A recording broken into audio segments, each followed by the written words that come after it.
इस central जेल के jailer साहब के लेटर ह। भावना के सामान जोन जेल में रहे वो अपन आखिरी विश में उस सारा सामान हमरा के देवे के कहले रहे। लेकिन ये कामना के बा। हम कामना के कबो ना भुला सके नहीं। अब है जिंदगी कबो कबो ऐसा बेरहम मजाक करेले। हम जब से वकालत शुरू कैले बानी हम खा लेके केस हर ले बानी। वह अपन सबसे प्यारी सबसे अजीज दोस्त कामना के ओके फांसी हो गई अब है और हम अपन सबसे प्यारा दोस्त खो दिया नहीं। वाकई शारदा, जिंदगी अपने आप में अजीबो गरीब चीज बा। कबो हंसावेला तो कबो रुलावेला। देखी ये वक्त हम तोहार जज्बात समझ सके नहीं। अब है हमके कामना के गम जिंदगी भर सतावत रही। देखी शारदा, जाए वाले के गम तो होखेला, लेकिन ये गम के जिंदगी ना बनावे के चाहिए। एगो काम करल जाए, यहाँ से सीधे क्लब चल जाए। ठीक बा? तोहार संगे स्नूकर के गेम खेलब तो तोहार मूड ठीक हो जाई। ओके, चलल जाए। चला।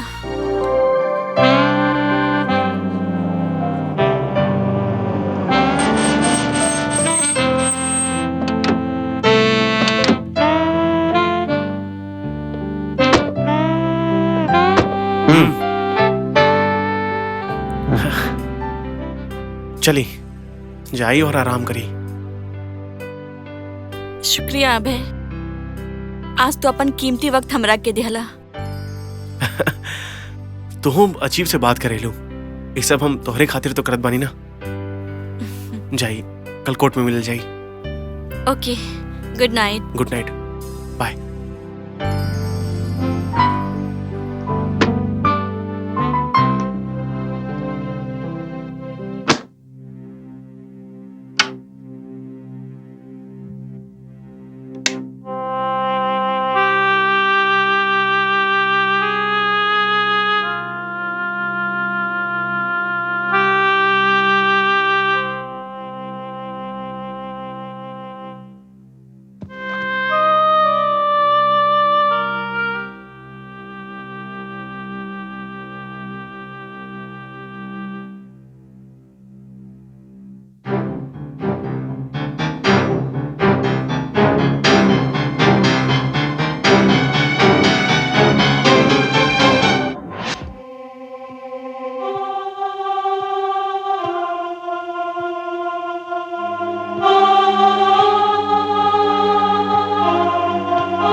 का कर रहल बाड़ू कामना की बच्ची? ई का कर देलू शारदा, पूरा बिगाड़ के रख देलू। हम का कहनी? इतना अच्छा केक के डिजाइन बनावत रहनी, पूरा बिगड़ गई। कामना, आई एम सॉरी। कामना, तू ड्राइंग में हमेशा आगे आवत रहलू।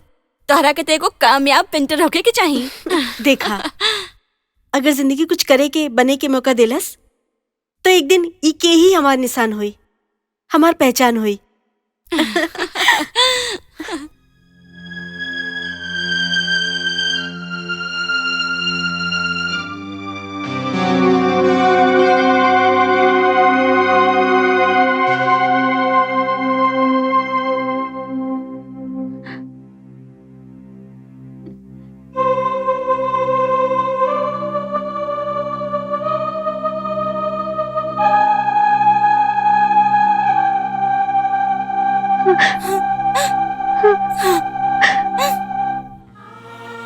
कामना, हम कही गम, ये दुख जिंदगी भर सतावत रही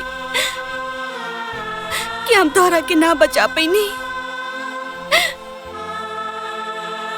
कानून तोहरा के भले मुजरिम ठहरा के तोहरा के फांसी चढ़ा देले होके, लेकिन हमके आज भी पूरा यकीन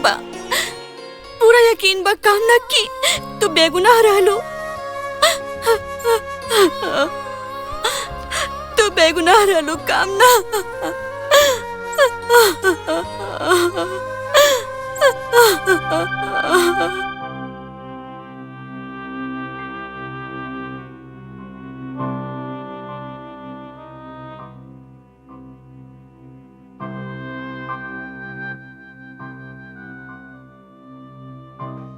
योर ऑनर, मिसेस कामना पालीवाल एगो निहायती नेक और शरीफ औरत है। एगो ऐसन औरत जे अपन पूरा जिंदगी में एगो चींटी तक ना मरले होखे। ऐसे नेक औरत एगो आदमी के कत्ल कैसे कर सकेले? इन नामुमकिन बा जज साहब। एडवोकेट शारदा सिन्हा, रउआ अब तक ही साबित करे में जरूर कामयाब हो गए बानी कि मिसेस काम्या पालीवाल निकिन के ना मरले, लेकिन रउआ अब तक अदालत में ऐसा कौनो सबूत पेश ना कर पाउले जौना से पता चले कि मिसेस पालीवाल कातिल नहीं थी। नहीं जज साहब, हम बेकसूर बानी, हम बेकसूर बानी, हम बेकसूर बानी। दफा 302 के तहत मुजरिम कामना पालीवाल के फांसी के सजा दिहल जाला, हैंग टिल डेथ।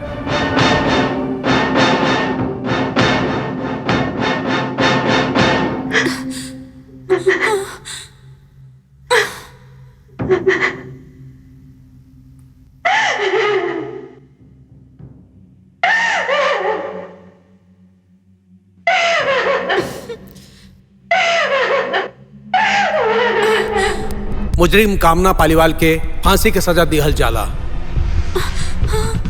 नहीं जज साहब, हम कुछ न करी, हम बेकसूर बानी। मुजरिम कामना पालीवाल के फांसी के सजा दिहल जाला। नहीं जज साहब, मुजरिम कामना पालीवाल के फांसी के सजा दिहल जाला, हैंग हम बेकसूर बानी, टिल डेथ। हम बेकसूर बानी, बेकसूर बानी।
हाय, गुड मॉर्निंग।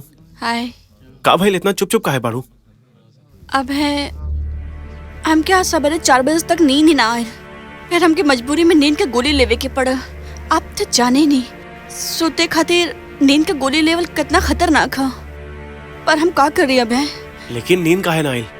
अब है हमारा के रात भर रह रही के कामना के ही ख्याल आवत रहे, वो दिन याद आवत रहे जौन हम ओकरे साथ हंसत खिलत बितैनी।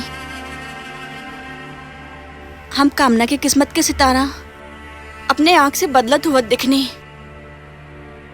एगो कॉन्ट्रैक्ट से ओकरे पापा के इतना प्रॉफिट भइल कि देखत ही देखत कामना दौलत के अंबार में खेले लागल। फिर हम ओकरा के दुल्हन बनत दिखनी। इतना धूमधाम से ओकर शादी भइल रहे, कितना खुश रहे वो अपन जिंदगी में। वो अपने खातिर लड़का भी तक खुद ही चुन ले रहे। फिर एक दिन ओकरे फादर का डेथ हो गई। फिर वो मनहूस दिन भी आयल ओकरे जिंदगी में, जब वो मुजरिम के कटघरे में खड़ा रहा एगो खूनी की हैसियत से, और ओकर किस्मत के फैसला भइल सजाए मौत। अब है वो फांसी पर चढ़ा दियल गई। देखी शारदा, तोहरा के अपन सहेली कामना के भूले के होगी, ओके अपन जहन से निकाले के होगी। देखी वही अब दुनिया में नहीं खे, तो अब जितना ओकरे बारे में सोचबू उतना तोहार मुश्किल, उतना तोहार परेशानी बढ़त जाई। आई नो अब है जिंदगी कोनो झील के पानी खानी ना हो खेला, जौन एक जगह ठहर जाए थम जाए। वो तो नदिया के एगो धारा खानी हो खेले, जौन चलत रहेले बहत रहेले। अब है हम चलते नहीं, मजिस्ट्रेट गुप्ता के कोर्ट में हमारे एगो आर्गुमेंट बा। Thank you. Wish you all the best. By.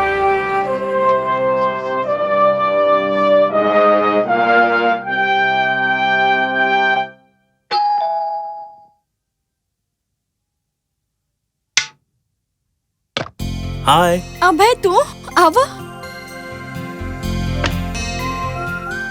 अब हम सोचनी कि तू कल रात से खाना न खेलू तो होटल से खाना लाइल बानी। चली। सिर्फ हमरे खातिर ले आइल बड़ा। वाह कमाल बा। अब अकेले तू खाना खेबू ना, हमके भी खाना खाए के कहबू ना। अबे तू ना हमके 10 मिनट दा, हम अबे नहा के आवत नहीं। ठीक बा, जल्दी जाई, भूख लागल बा। अबे आवत नहीं।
का भइल बतावा तो सही। अब कामना के मंगलसूत्र से खून टपका था। अब का? ओ खून से फर्श पर के बन गए। अब दिखाओ हमके। चलो बतावा कहाँ बा? अब देखो देखो। अरे